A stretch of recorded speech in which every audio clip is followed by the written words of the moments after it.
बोले ठीक है। अब देखो गुरु आज्ञा कितनी बड़ी होती है। ये कोई लिखी हुई कथा नहीं है, ये असली कथा है। आज भी घाटम जी का वहां घर है, आज भी उनका वंश है वहां पर। और इनका जो मतलब कुल गोत्र था, हमारे राजस्थान की तरफ मीणा होते हैं, वो इन्हीं के ही उन्हीं परिवार में से थे। तो घाटम जी ने अपने गुरु की आज्ञा मान ली। बोले 4 बातें मुझे करनी है। एक बार कुछ संतों की टोली जा रही थी, घाटम जी ने देख लिया, दौड़ करके गए, चरणों में निवेदन किया मेरे घर आ जाइए, प्रसाद पा लीजिए। संत बोले ठीक है। अब घर पहुंच गए। अब लेकिन घाटम जी के घर पे व्यवस्था कुछ नहीं थी भोजन की। पत्नी से कहा 5 मूर्ति आई हैं, भोजन बनाओ। बोले 5? हम 2 के लिए तो भोजन नहीं है, 5 को कैसे पवाऊं मैं? घाटम जी बोले गुरु आज्ञा निरर्थक हो जाएगी, मुझे कैसे भी इनको 5 को प्रसाद तो पवाना है। घाटम जी ने देखा कि पड़ोस में एक कोई व्यक्ति रहता, उसके पास में उसके गेहूं अनाज आदि का भंडार है, थोड़ा चोरी करके ले आता हूं, उससे बना के इनको पवा देंगे, गुरु आज्ञा पूरी हो जाएगी। गुरु जी ने यही तो कहा है कि संतों की सेवा करो, अब कैसे भी करो, चोरी करके करो चाहे कुछ करो। दौड़ करके गए, वहां से कुछ अनाज आदि ले आए, घर पर ला करके प्रसाद बनवा करके पवा दिया। घाटम जी की चिंता हो गई कि आज सवेरे बारिश हुई थी और मैं चोरी करके लाया हूं तो निश्चित मेरे पैरों के चिन्ह बन गए होंगे, और उसको यदि पता चल गया कि मैंने चोरी किया, वो घर आ जाएगा, मुझे पकड़ करके ले जाएगा, आदि आदि मन में ये विचार करने लगे। लेकिन मैंने तो गुरु आज्ञा के वश होकर के किया ना। इतने में ही वर्षा हो गई, आंधी तूफान आया और सब उनके चरण चिन्ह आदि मिट गए। तो उनको ये अटूट विश्वास हो गया कि मैंने गुरु आज्ञा मान करके पूर्ण किया, तो ठाकुर जी मेरी सहायता कर रहे हैं, मेरे रक्षक बने हुए। घाटम जी का जीवन ऐसे चलने लगा। गुरु पूर्णिमा का समय था। घाटम जी ने मन में विचार किया, मेरे गुरु ने मुझको सब कुछ प्रदान किया, इस बार गुरु दक्षिणा के रूप में ऐसी कोई वस्तु या इतना धन कुछ दूं गुरुदेव के यहां कि वर्षों तक भी अगर मेरे यहां से सेवा ना जाए तो गुरु जी को दिक्कत ना हो, मेरी तरफ से ऐसा रहे कि हां परिपूर्ण हो गई सेवा। उसके लिए एक बड़ी चोरी कर लेता हूं, उसके बाद फिर मैं धीरे धीरे छोड़ ही दूंगा। एक बड़ी चोरी करता हूं, उससे जो धन आएगा गुरुदेव को दे दूंगा। और घाटम जी ने विचार किया क्या चोरा हूं। तब उन्होंने विचार किया, बोले कि यहां आमेर का जो राजा है, इसके घोड़े बड़े कीमती हैं, और उनमें भी एक काला अश्व है, काला घोड़ा, वो सबसे ज्यादा कीमती है, ऐसा पूरे भारत में नहीं है। यदि उसको मैंने चोरी कर लिया और उससे जो धन आएगा वो यदि मैंने गुरुदेव को दिया तो आजीवन मुझे जितना देना चाहिए उतना एक बार में ही दे दूंगा मैं गुरुदेव को। तो गुरुदेव के यहां गुरु पूर्णिमा की सेवा मेरी तरफ से होती रहेगी। घाटम जी चोरी करने के लिए जा रहे हैं। एक सामान्य से घोड़े पर बैठ करके घाटम जी और सीधे राजभवन में प्रवेश कर रहे हैं। मुख्य द्वार से ही प्रवेश करने लगे तो द्वारपालों ने रोका, ए कहां जा रहे हो, क्या नाम है तुम्हारा? बोले घाटम। कहां जा रहे हो? बोले चोरी करने जा रहा हूं, झूठ नहीं बोलना है, गुरुदेव ने मना किया है। तो द्वारपालों ने मन में विचार किया, ये जरूर राजा का कोई गुप्तचर है, राजा का कोई बहुत घनिष्ठ व्यक्ति है, हमने इसको रोक दिया है, इसका परिचय पूछने, इसलिए बुरा मान गया, बुरा मान करके कह रहा चोरी करने जा रहा हूं। ए भाई सुनो, द्वार खोल दो, ये कोई राजा का परिचित व्यक्ति होगा, ऐसे कौन बोलता चोरी करने जा रहा हूं। द्वार खुल गए, वो भीतर प्रवेश कर गए। भीतर प्रवेश करके घुड़साल में गए, वहां सबसे महंगा घोड़ा जो काला अश्व था उसको खोल लिया, बैठ गए, लेकर के बाहर आने लगे, खुले में ही सबके सामने बाहर की ओर जाने लगे। तो द्वारपालों ने कहा ये तो राजा का घोड़ा है, ये क्यों ले जा रहे हैं? फिर भैया ये काला अश्व कहां लेके जा रहे हो? बोले चोरी करने आया था, चोरी कर ली, अब चोरी करके ले जा रहा हूं। द्वारपाल बोले ये तो कुछ ज्यादा ही बुरा मान गया है, ऐसे कौन बोलता है? अरे भैया द्वार खोल दो, इनको जाने दो, रोको नहीं। उनका सत्य और वहां द्वारपाल का उसके प्रति ये भाव रखना कि बुरा मान गए, वो ऐसा फिट हुआ कि किसी को शंका ही नहीं हुई कि ये चोरी कर रहे हैं। घोड़ा लेकर के चले गए और उसी समय राजा ने आज्ञा की मेरे घोड़े तैयार करो, मैं भी जाऊंगा कहीं। ऐसा उसने आज्ञा की। जाके देखा तो काले अश्व थे नहीं। अफरा तफरी मची। जब द्वारपालों के कान में बात पहुंची तो उन्होंने हल्ला किया कि अरे एक व्यक्ति आया था, आकर के इतना सत्य बोल के, वो तो बोल के गया मैं चोरी करने आया हूं, चोरी करके ले भी गया, तुमने रोका क्यों नहीं? बोले महाराज हमको लगा कि ऐसे कौन बोलता है, चोर कभी ये बोलता मैं चोरी करने आया हूं, लेकिन वो सत्य बोल रहा था तो हमको लगा आपका कोई गुप्तचर है, आपका कोई घनिष्ठ है, इसलिए हमने रोका नहीं उसको, ले गया वो। सैनिकों को भेजा, जाओ पकड़ लो उसको, घोड़े लेके आओ। घाटम जी घोड़ा लेकर के जा रहे थे, दौड़ रहे थे खूब तेज कि राजा के कोई दूत आए उससे पहले मैं इसका विक्रय कर दूं कहीं।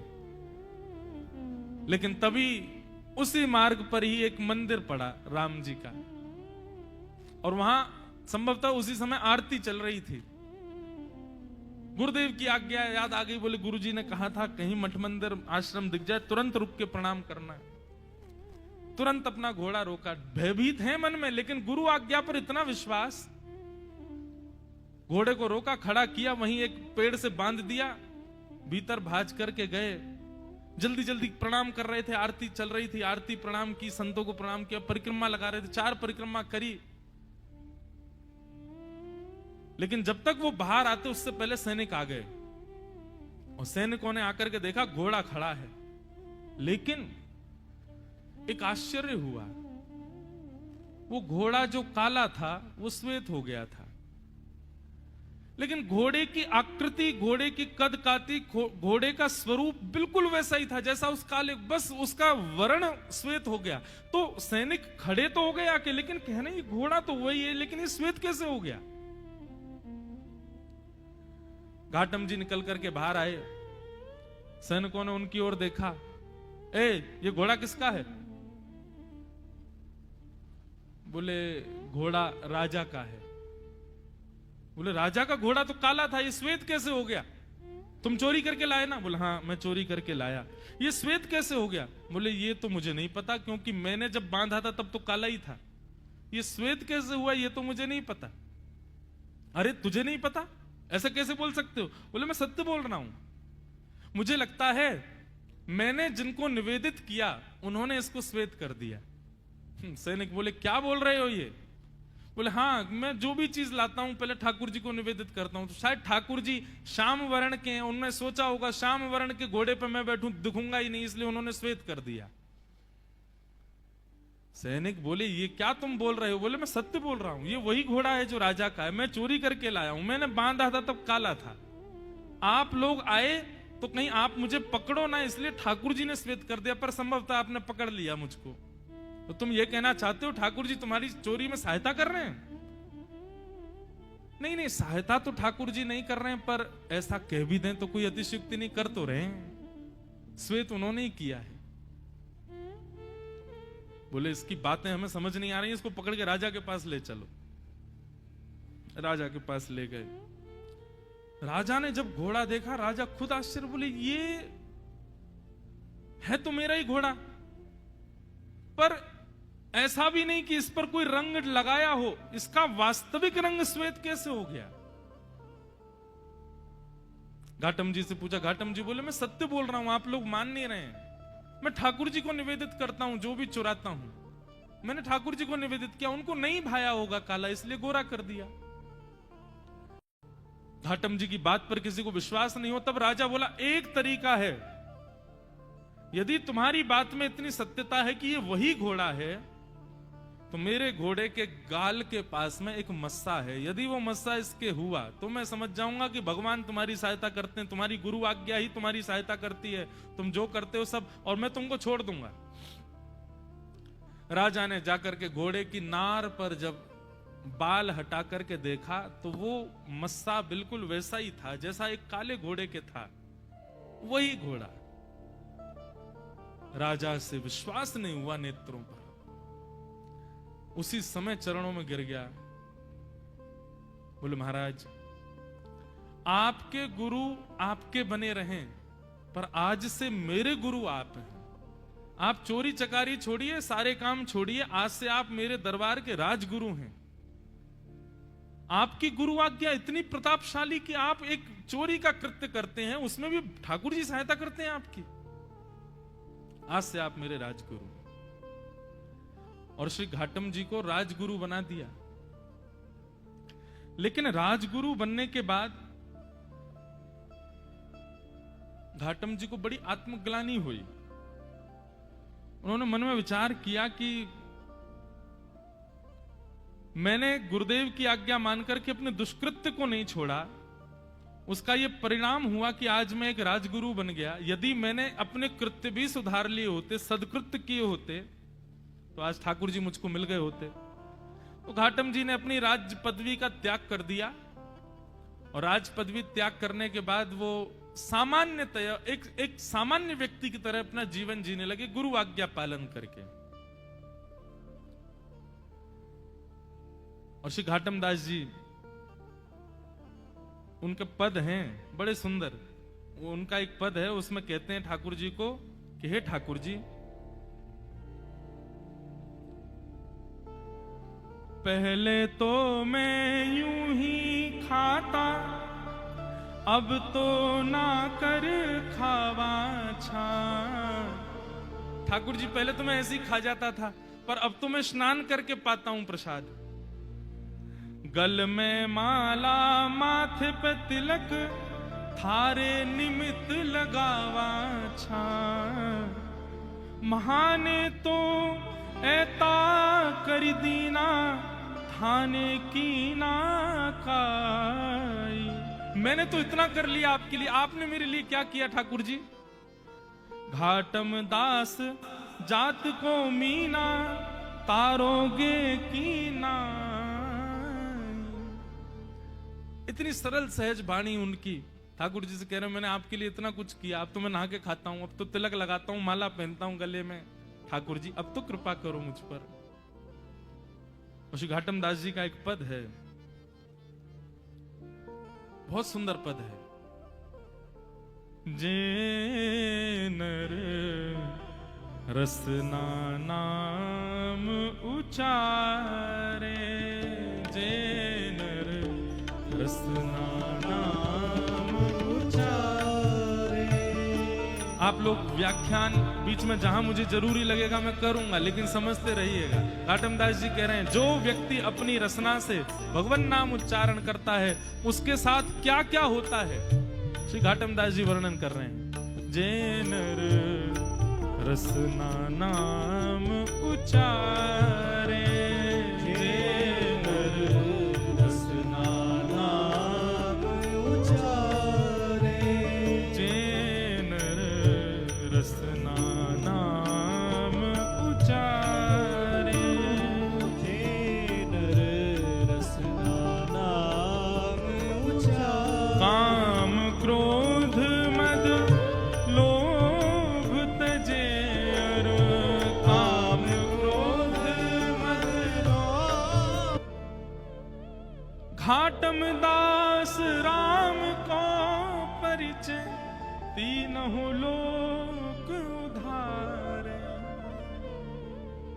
जब आप राम बोलते हैं, मस्तिष्क पर भगवत चरणार बिंदों का तिलक लगाते हैं, भेष भी भगवत भेष धारण करते हैं, तो निश्चित रूप से आप राम के हैं, ये परिचय आपका हो जाता है। सबका अपना एक परिचय है, पर वैष्णव का परिचय दूर से देखने मात्र से पता चल जाता है कि ठाकुर जी का है। इसीलिए मैं कहता हूं कि भेष बहुत आवश्यक है। यमदूत दूर से ही देख के समझ जाएं कि हाँ ठाकुर जी को सेवक है, ठाकुर जी को चरण उपासक है। भले ही भीतर से कुछ भी हो, बाहर से भेष के रूप में ही केवल तुम ठाकुर जी के बन जाओ, वही से ही कल्याण है। घाटम दास जी कह रहे हैं, राम जी का परिचय जिस प्रकार कहीं पुलिस वाले बैरिकेटिंग लगा दें या कहीं वीवीआईपी लोग नहीं जाने देते भीतर, तो वहां आप अपना परिचय बताते हो कि हमारा उससे परिचय है। वहां के एमएलए हमारे चाचा हैं, वहां के वो मुख्यमंत्री हमारे फूफा जी हैं, ये है वो है, ऐसे परिचय देकर के भीतर चले जाते हो। घाटम दास जी कह रहे हैं, तीनों लोग सब जगह पहरेदारी है। पाप करने वाला नरक जाएगा, पुण्य करने वाला स्वर्ग जाएगा, और भक्ति करने वाला वैकुंठ जाएगा। इनके अतिरिक्त व्यक्ति यहां कोई नहीं आ सकता।